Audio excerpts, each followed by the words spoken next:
Exode chapitre 14, verset 10 jusqu'au verset 31. Mais je ne serai pas, on ne va pas tout expliquer aujourd'hui, mais nous allons essayer de parler sur les détails de ce que Dieu va nous inspirer aujourd'hui, sur les géants de ma vie. Les thèmes, vous allez suivre ça, les géants de ma vie. Je vais lire. Pharaon approchait. Les enfants d'Israël levèrent les yeux et voici les Égyptiens étaient en marche derrière eux. Les enfants d'Israël eurent une grande frayeur et crièrent à l'Éternel. Ils dirent à Moïse, n'y avait-il pas de sépulcre en Égypte sans qu'il fût besoin de nous mener mourir au désert? Que nous a-t-il fait en nous faisant sortir d'Égypte? N'est-ce pas là ce que nous te disions en Égypte? Laisse-nous servir les Égyptiens, car nous aimons mieux servir les Égyptiens que de mourir au désert. Moïse répondit au peuple, ne craignez rien, restez en place et regardez la délivrance que l'Éternel va vous accorder en ces jours. Car les Égyptiens que vous voyez aujourd'hui, vous ne les verrez plus jamais. L'Éternel combattra pour vous et vous gardez silence. Je m'arrête là-bas. Je vous ai donné les textes, c'est Exode chapitre 14, verset 10 à 31. Mais nous allons travailler ensemble mollo petit à petit. C'est pour cela que je ne serai pas long. Suivez-moi. Peuple de Dieu, regardez maintenant, écoutez la parole de Dieu. La Bible nous dit que les enfants d'Israël étaient des esclaves en Égypte. Je vous ai parlé que Dieu a rencontré Moïse dans la montagne de Sinaï à Horeb. La montagne qu'on appelle Sinaï Horeb, c'est une seule montagne mais qui porte deux noms. La Bible nous dit Moïse était un bouvier. Il était un berger qui prenait soin les brebis de son bon frère Jéthro. La Bible nous dit, il fit un moment Moïse, il a vu dans la montagne une lumière. Avec la curiosité, Moïse va monter pour savoir qu'est-ce qui se passe. Et je vous ai dit aussi, je vais vous expliquer les mystères que Moïse avait vus dans la montagne. Mais la Bible nous dit que Israël a souffert pendant 400 ans en Égypte. Ils étaient des esclaves.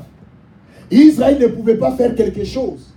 Et je vous ai dit que Israël, il vivait dans un quartier qu'on appelait Goshen. Malgré qu'ils étaient en Égypte, mais les Égyptiens les ont mis dans un quartier qu'on appelait Goshen. Et c'est là que Israël a vu la main puissante de Dieu. La Bible nous dit dans le verset 10, la Bible nous dit, Pharaon approchait. Les enfants d'Israël levèrent les yeux. Et voici les Égyptiens étaient en marche derrière eux. Et la Bible nous dit, et les enfants d'Israël eurent une grande frayeur et crièrent à l'Éternel. Bien-aimés, regardez que les enfants d'Israël vont commencer à sortir. D'abord, Moïse va aller vers Dieu. Quand Dieu a rencontré Moïse dans la montagne de Sinaï, il a donné à Moïse les 10 signes. Pourquoi? Moïse avait dit à Dieu, le Seigneur, je connais ces peuples. Ils ne me croiront pas. La Bible l'appelle le couroir, c'est-à-dire un peuple qui n'écoute pas. Mais Seigneur, donne-moi des signes qui prouvent que c'est toi qui m'as envoyé. Bien, mais je vais vous dire dans votre vie, si le Seigneur vous a choisi, si le Seigneur vous a appelé, il faut toujours demander à Dieu un signe. Il faut avoir un signe. Je me rappelle encore quand nous on priait. Il y avait notre sœur on était ensemble à la retraite dans les jeunes. La sœur est déjà morte. Et cette sœur-là avait un don. Quand on priait pour chaque personne, le Seigneur ouvrait les yeux spirituels pour voir ce qu'était le message. Et je me rappelle encore, il y a un verset biblique, quand on priait pour moi, il y a un verset biblique que Dieu avait révélé. Et j'ai gardé ce verset. Peuple de Dieu, Je suis en train de parler sur les géants de ta vie. Bien-aimé, Israël était en Égypte et ils ne pouvaient rien faire de bon. Ils étaient des esclaves. Se réveiller avec les fouets, dormir avec les fouets. Ils étaient maltraités jour et nuit. Les géants des enfants d'Israël étaient d'abord les Égyptiens et Pharaon. Mais la Bible nous dit, lorsque Dieu va rencontrer Moïse, il a dit à Moïse, j'ai entendu les plaies des enfants d'Israël. Si vous regardez dans les textes, vous allez voir que les jets que Dieu a utilisés, ce n'est pas au passé, au présent. C'est au passé composé. Quand le verbe est utilisé au passé composé, c'est-à-dire Dieu était déjà au courant de la souffrance des enfants d'Israël. Mais Dieu attendait le moment voulu. Bien, mais je vais vous dire cet après-midi, ne forcez pas Dieu. La Bible nous dit chaque chose suffit sa peine. Dieu que nous servons, il fait les choses à son temps. La Bible l'appelle souverain. La Bible l'appelle majesté. Bien-aimé, si le temps n'est pas encore arrivé dans ta vie, le Seigneur ne t'a pas encore béni, et Dieu bénit les autres personnes, ou les autres personnes sont bénies, glorifiez le Seigneur. Parce que ton tour viendra. Moi, ce que j'ai toujours l'habitude de regretter pour les autres, quand Dieu bénit l'un, les autres sont jaloux. Bien-aimé, si tu n'es pas fidèle à la bénédiction des autres, Dieu fera aussi que les autres ne soient pas fidèles à ta bénédiction. Lorsque Moïse va rencontrer Dieu, Dieu a donné à Moïse toutes les signes, toutes les capacités. Dieu a donné à Moïse tous les signes montrant que c'est lui qui l'a envoyé. Et quand Moïse est venu libérer les enfants d'Israël, ce n'était pas facile. 400 ans.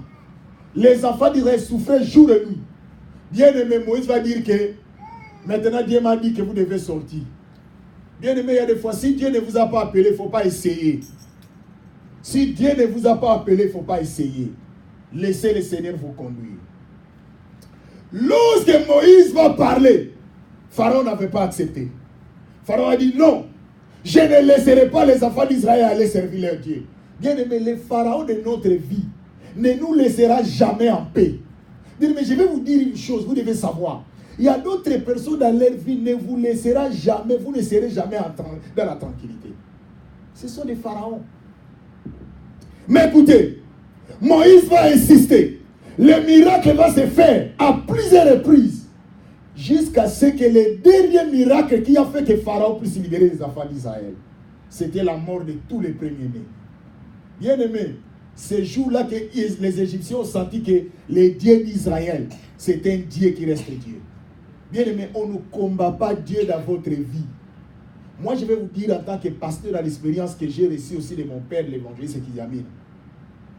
Il nous disait chaque chose. Il nous disait quelque chose. Il dit, si quelqu'un vient te voir, il dit que Dieu l'a choisi, Dieu l'a appelé, lui quoi?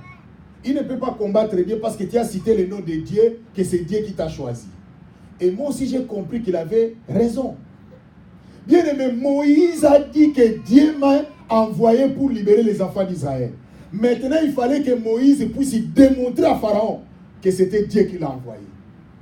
Regardez dans les textes, vous allez voir. Tous les signes que Moïse faisait, les magiciens de Pharaon aussi les faisaient. Bien aimé, pour vous dire que les diables imitent. C'est pour cela que la Bible l'appelle, il se déguise à l'ange de lumière. Il se fait comme il est un ange, mais il n'est pas un ange, c'est un démon. Et vous savez, la dernière prise que Moïse avait donnée aux enfants, aux Égyptiens, c'était la mort des premiers-nés. Dieu a dit maintenant, Moïse, je vais montrer à Pharaon que c'est moi qui ai Dieu. Et je vais encore vous dire une chose. Si vous lisez dans les textes, vous allez voir que les choses que Pharaon faisait, c'est Dieu qui faisait dans le cœur de Pharaon. Il a dit à Moïse, je vais endurcir le cœur de Pharaon. Bien, mais je vais vous dire, si Dieu veut vous frapper, il est capable de vous créer en vous les révoltes. Vous devenez un violent. Vous devenez un incommodant. C'est-à-dire celui qu'on ne comprend plus. C'est Dieu, il y a des fois, il peut provoquer ça pour vous frapper. Et la Bible dit, il a endurci le cœur de Pharaon, qui a fait que Pharaon ne pouvait pas libérer les enfants d'Israël. Et Dieu a dit, attendez. je vais montrer à Pharaon que moi je suis Dieu. Il dit, tous les premiers-nés en Égypte vont mourir. Je vous ai dit, rappelez-vous maintenant que dans une maison, les papas c'est les premiers-nés. La femme, la maman, c'est le papa c'est le premier-né. La maman c'est la première-née. L'enfant aussi c'est le premier-né. Et maintenant, posez-vous la question, tous les trois vont mourir au même moment. Qui va pleurer qui? Ça, c'était le miracle de Dieu. Comme Pharaon a vu ces choses-là, il a dit aux enfants d'Israël, allez, il dit à Moïse, fais sortir ces enfants, qu'ils partent. Je fais la paix. Et la Bible nous dit, Israël est sorti. Israël est allé maintenant en chantant, en disant que l'Éternel nous a délivrés entre les mains de Pharaon. Mais bien aimé, celui qu'on appelle Pharaon, je vous ai dit Pharaon en histoire ou en théologie, on l'appelle règne ou maître des doubles. C'est-à-dire Pharaon, c'est quelqu'un qui n'écoute pas. Il ne libère jamais. Et la Bible nous dit, dans le verset 10, Pharaon approchait. Les enfants d'Israël levèrent les yeux. Voici les Égyptiens étaient en marche derrière eux. Bien aimé, est-ce que vous pensez les gens qui vous ont fait souffrir pendant 400 ans? Vous tournez le dos, croyant que vous êtes déjà délivré, vous êtes déjà libéré, mais vous regardez, ces gens sont derrière vous. C'est comme quelqu'un qui vivait avec un mari qui les faisait souffrir, qui les maltraitait, qui les torturait. Mais lorsque tu tournes ton dos, tu vois il est derrière toi. J'ai regardé dans l'ordinateur où j'ai vu, il y avait une fille, c'était une étudiante. Il a vu un garçon qui était aussi un étudiant. Il lui a dit seulement bonjour. Et le garçon a dit aussi bonjour. Depuis ce jour-là, ce garçon est derrière la fille. À cause de bonjour. Il fit même un moment, la fille dormait dans sa chambre, dans leur maison. Les garçons là entrent dans leur maison, ils prennent même des photos. C'est un psychopathe. À cause de quoi? De bonjour. Bien aimé, vous n'avez jamais vécu la torture dans votre vie. Mais les enfants d'Israël, lorsqu'ils ont vu les Égyptiens venir, ils ont dit non. Moïse. Regardez maintenant la réaction. La Bible dit, ils levèrent les yeux. Ils ont vu Pharaon est en train de venir. Bien aimé, Pharaon venait. Les pharaons de votre vie, ils ne vous laisseraient pas. Vous savez que faisaient les enfants d'Israël en Égypte? Ils prenaient soin de tout. Si je comprends, c'est comme si tous les Égyptiens avaient des bonnes, avaient des gens qui les servaient, qui étaient les Israéliens. La Bible nous dit, lorsqu'ils levèrent les yeux, ils ont vu Pharaon. Il dit non, ce n'est pas possible. Il dit Moïse, regardez celui qui nous souffrait, il est là, il est en train de venir. La Bible nous dit, les Égyptiens étaient en marche derrière eux. Et les enfants d'Israël eurent une grande frayeur et crièrent à l'Éternel. Ils ont eu peur, la frousse. Qui? Les enfants d'Israël. Ils ont vu les Égyptiens derrière eux. Regardez dans le verset 11. Ils dirent à Moïse, n'y a-t-il pas de sépulcre en Égypte sans qu'il fût besoin de nous mener mourir au désert? Que nous a-t-il fait en nous faisant sortir de l'Égypte? Bien aimé, ces gens qui ont chanté hier, mais ils ont oublié les bienfaits de Dieu hier. À cause de quoi? À cause de Pharaon. Pharaon, c'est le diable. Bien aimé, le diable peut nous mettre dans une situation difficile. À telle enseigne que tu n'as plus besoin de vivre. Tu commences même à chercher comment tu peux te suicider. C'est ça le diable. En d'autres termes, les enfants d'Israël étaient prêts à se suicider. Pourquoi? Parce qu'ils ont vu Pharaon derrière eux. Bien aimé, si le diable vous suit, ma sœur, si le diable est toujours à votre trousse, vous êtes prêts à vous suicider, à se suicider. Je vous ai dit que vous voyez même ici, où il y a des gens qui arrêtent leur vie. Ils pensent que la meilleure des choses, c'est de se suicider. J'ai regardé l'histoire de quelqu'un qui était dans la prison. Il a tué la femme de son petit frère. Ce sont des choses qui se passent ici. Et c'était l'arrangement entre son petit frère et le grand frère. Parce que le petit frère avait beaucoup d'argent. Il ne veut pas que sa femme puisse avoir cet argent parce que la femme avait déclaré le divorce. Alors le petit frère va s'arranger avec son grand frère. Il lui a donné tous les plans de la maison. Il dit, comment tu vas abattre ma femme? Ta femme, hein? Ils ont mis au monde 2 enfants, les jumelles. Pour vous dire bien, mais le monde que nous vivons, même ton mari, même ta femme, même tes enfants, même ton camarade, même qui que ce soit, il peut te faire du mal. Accrochons-nous à Jésus. Que le Seigneur nous garde. Parce que ce Dieu-là est capable de changer les pensées de celui qui veut te faire du mal. Il a tué la femme de son petit frère. Et quand il était en prison, on devait aller le juger. Vous savez qu'est-ce qu'il a fait? Il ne voulait pas la honte. Il a pris la gilette. Il s'est suicidé avec la gilette 77 fois. C'était gorgé. Cet homme-là, quand il meurt de cette façon, donc lentement, il s'irma directement en enfer. Bien aimé, vous entendez l'enfer, parce que quand vous prêchez l'enfer, vous pensez que l'enfer, c'est quelque chose qui est petit. Non, qu'on ne vous trompe pas. Et même il y a des gens ici, les satanistes, hein, ils sont en train de travailler comment enlever le mot enfer dans la Bible. Parce qu'ils ont compris que si nous laissons l'enfer dans la Bible, les gens vont commencer à laisser de faire du mal. Il faut que les gens continuent à faire le mal pour qu'ils aient un enfer. Vous entendez l'enfer. Bien aimé, regardez, on nous prêche, je vous parle chaque dimanche, de jeûner, non?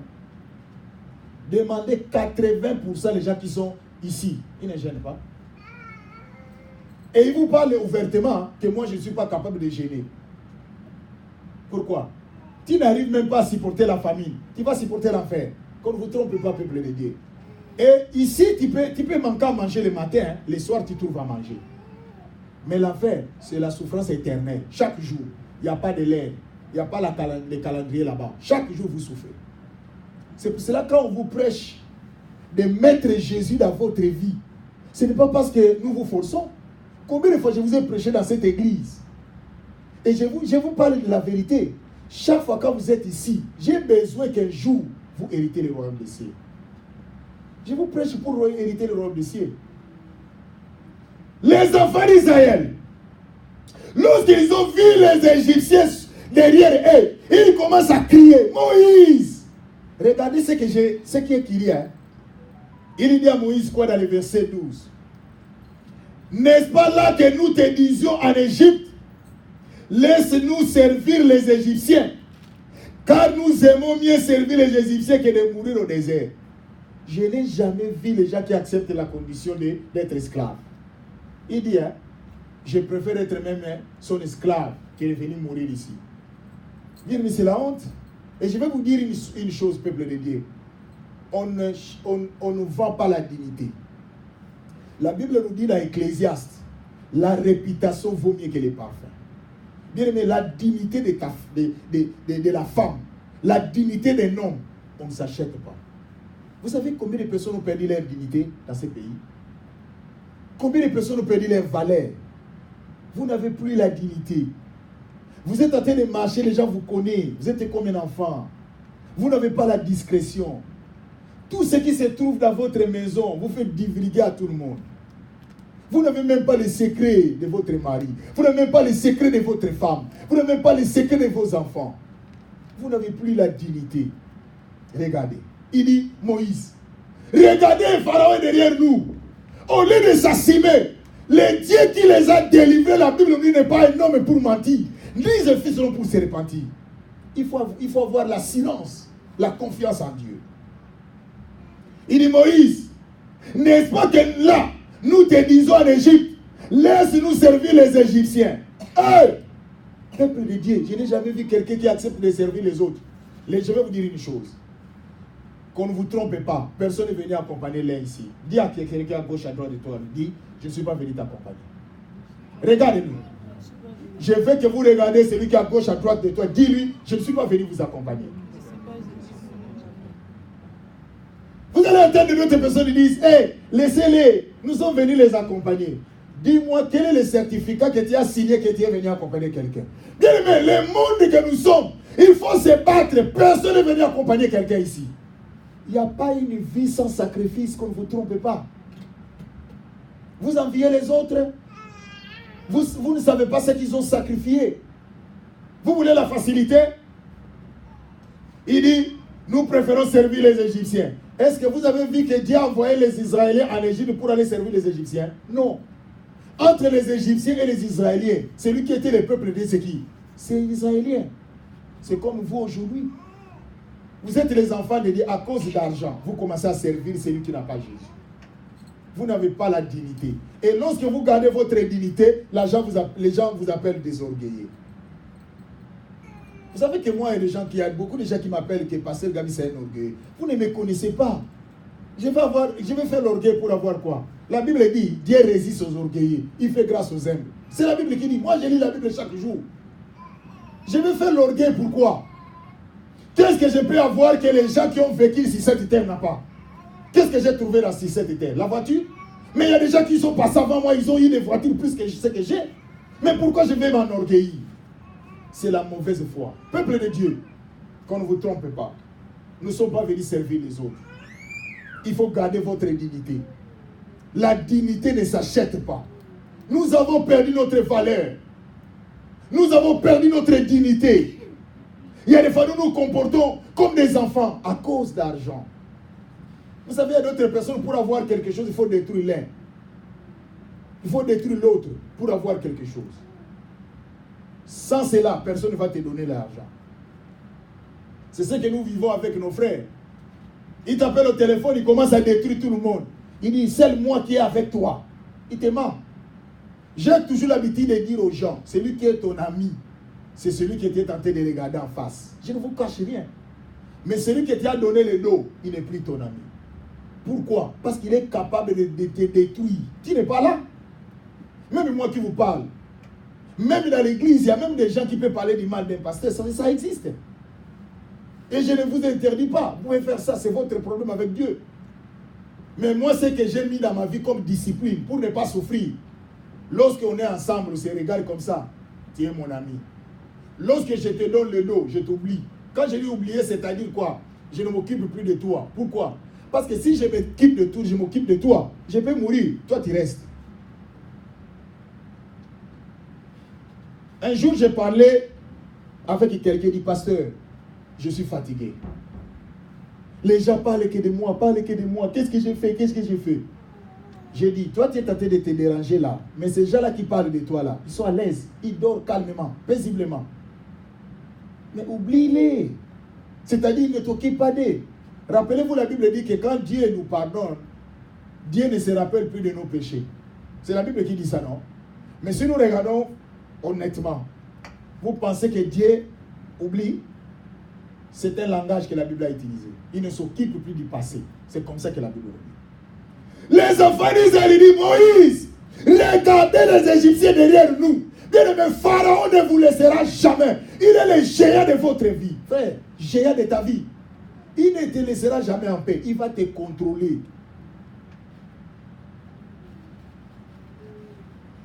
Les géants des enfants d'Israël, c'était l'Égypte, le Pharaon. Et regardez pour terminer. Moïse répondit au peuple. Bien aimé, ce que j'ai aimé avec Moïse, il y a les 4 verbes ici. Et même 5. Regardez les 5 verbes que Moïse a utilisés. Dans le verset 13, Moïse répondit au peuple, ne craignez rien. Premier verbe, c'est le verbe craindre. 2, il dit rester en place. C'est le verbe rester. 3, il dit et regarder. C'est le verbe regarder. 4, il dit que la délivrance que l'Éternel va. C'est le verbe délivrer. Et enfin, il dit que la délivrance que l'Éternel va vous accorder en ces jours. C'est le verbe accorder. Les 5 verbes. Et nous allons commencer maintenant ensemble avec vous par l'inspiration du Seigneur le dimanche prochain. Et je vais maintenant vous parler de chaque verbe. Le premier verbe qui vient d'évoquer, c'est le verbe ne craignez rien. Bien aimé, vous savez combien de personnes tombent dans la vie et n'arrivent pas à réussir parce qu'ils mettent la crainte devant eux. Mon frère, ma soeur, je me rappelle encore quand on grandissait, On était encore des enfants. Il y a des grands frères du quartier. Ils ont préparé un combat entre moi et un garçon qu'on devait se battre. Et bien aimé, je vous dis que les garçons que je devais combattre, il était costaud plus que moi. Dans mon cœur, je savais que ce garçon, il va me frapper des niveaux que vous ne pouvez pas imaginer. Dans mon cœur, je savais cela. Vous savez quoi? J'ai mis la crainte, j'ai mis de côté. Et toujours avec ma taille mince, j'étais là devant lui. Je me préparais. Mais dans mon intérieur, je savais que ce garçon, il va me faire des choses que même ma famille va regretter. Mais vous savez quoi? Je n'avais pas eu crainte. Et vous savez à la fin, le garçon a pu fuir. Et quand il a fui, dans mon cœur, j'ai dit, tu m'as sauvé. Parce que je savais que j'allais être démoli. Mais ce qui m'a aidé, la détermination.